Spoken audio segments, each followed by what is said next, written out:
Welcome to મારો gas. તો આજે આપણે પાસે આવી ગઈ છે હુન્ડાઈની ક્રેટા ગાડી.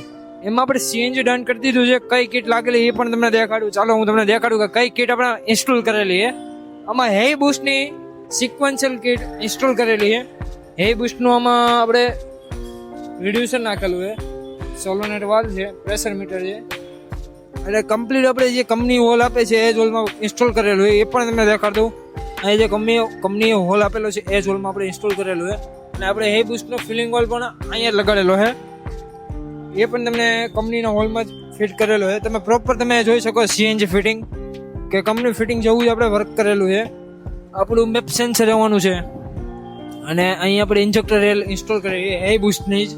અને હે બુસ્ટનું એડવાન્સર પણ અહીંયા જ ઇન્સ્ટોલ કરેલું છે, જે પેટ્રોલ જેવું જ પિકઅપ સીએનજીમાં આપે છે. તો આ ગાડી આપણી ઓટો ગાડી રહેવાની છે. એ પણ દેખાડું તમને. આપણે ઓટોમેટિક ટ્રાન્ઝેક્શનમાં રહેવાની છે. તો આની ક્રેટાની બૂટ સ્પેસની વાત કરું તો એમાં ઓલમોસ્ટ આપણે 40 થી 30% જેટલી બૂટ સ્પેસ વાપરવા મળે છે.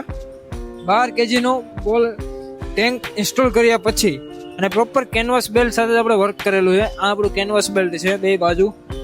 કેનવાસ બેલ્ટનું કામ શું છે? તો કેનવાસ બેલ્ટનું કામ એ છે કે લાંબા સમય સુધી જે કંપનીનું પતરું આવે એનાથી અને જે આપણું સ્ટેન્ડનું પતરું આવે એનાથી ડિસ્ટન્સ બનાવી નાખે છે, એટલે કાટ લાગવાની સંભાવના ખૂબ જ ઓછી થઈ જાય છે.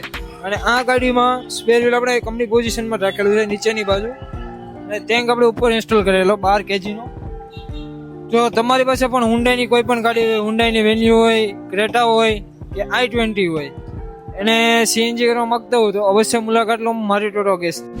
જો આ વિડીયો પસંદ આવ્યો હોય તો અમારી ચેનલને લાઈક, શેર, સબસ્ક્રાઇબ જરૂરથી કરજો. મળીએ નવા વિડીયોમાં નવી ગાડી સાથે.